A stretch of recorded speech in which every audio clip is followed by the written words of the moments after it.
Hello YouTube IG, this is Ed and B with another video from podcast, and today's topic will be about parenting as far as monitoring kids go. And I think these kids nowadays need to really be restructured at home, like my grandmother used to say, charity starts at home, because if you don't chastise them and check them in your own household, they're not going to respect nobody else's household. And then you wonder how, this is my opinion, but these kids, how is time out going to resolve any issues when sometimes even the chastise and the punishments don't?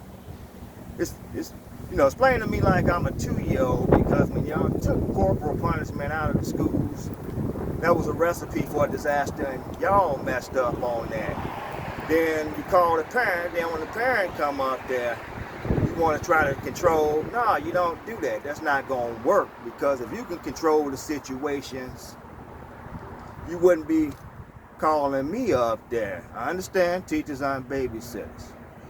All I ask is everybody stay in their title. Teachers, you be teachers, let us be parents. What's your take on it? Well, it's a multi-layered thing, though, and all your points you said, I do agree with 100%. The problem is, how I see it, that too many of our people start moving like Europeans.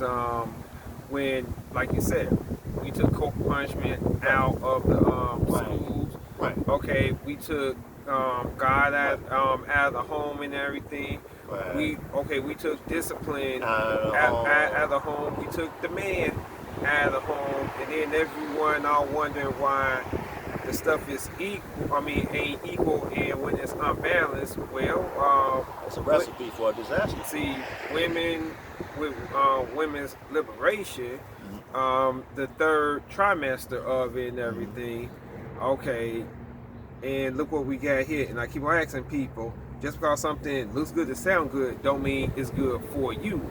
Right, it's not good for you, because what happens now when you take out corporal punishment? These kids run the schools.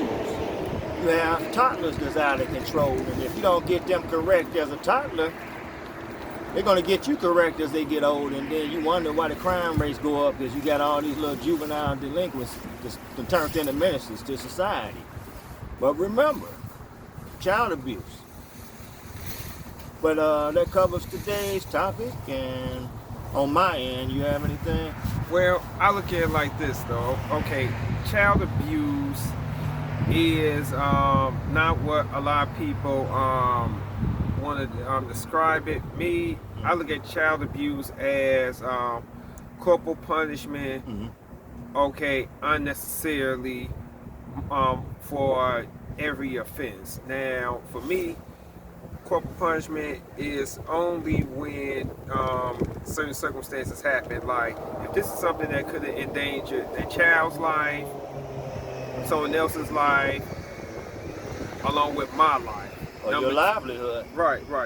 Or the livelihood of the household. So, that deserves corporal punishment. There's different levels of that. It is levels. And the thing is, though, okay, just because a child got a bad report card does not mean you should break out the belt and beat him like a slave. That's a bit extreme. But if they then set the house on fire, that's appropriate. Right. When we didn't set the house on fire, that's appropriate. Or when one kid attacks the other younger sibling with a knife or something like that, yes, that's appropriate for corporal punishment, or as we say, a ass whooping.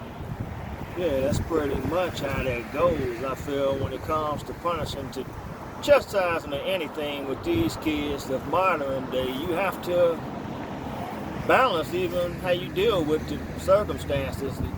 I deal with mine accordingly to the level of what they done.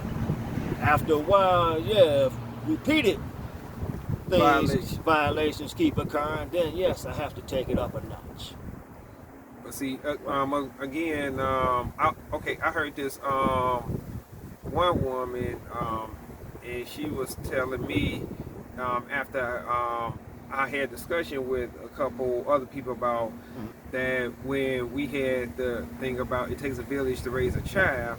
She was saying like, well, everyone in the village ain't sane, and you don't want everyone raising your child. And the thing that got me was that this woman took it out of context. We're not talking about the extreme version, and what she said was that her brother, okay, had went over into someone else's yard, and then had got a peach from the tree, Okay. and then ate the peach, and then the neighbor had told I think it was the grandmother and the grandfather whose house they was over, and then they went ahead, stripped them butt naked, both of them butt naked. Man, the brother was the only one who did it, but stripped both of them butt naked, and beat their ass.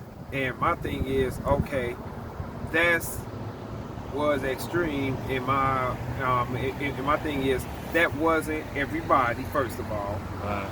Two, that was extreme. And three, what did your mother say about this? What did your father say about this? Because for me, I would think even back then that it was certain levels of parenting where even back then they'd be like, hey, you know what, that was a bit much. Well, I'm gonna tell you like this. I came from a 2-parent household. Right. And most guys that came in to have a father in their house, mothers mainly did the chastising. When it's repeated offenses, then the daddy steps in, because by now when he steps in, he wants closure. We don't want this problem again. Now, a man coming from a single parent, he's gonna look at that completely extreme.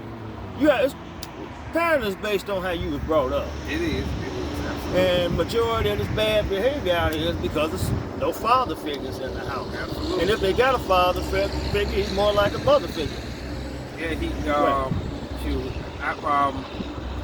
there's no easy way of saying this, but you have too many beta males, feminine type male figures in the household, and it's like what I've been seeing. I ain't gonna say every, but I gotta say it's a good number of semi-feminine males. Well, they dominating, but that covers today's topic. We'll get to you all at a later date following this particular topic. Like and subscribe. Talk to y'all later.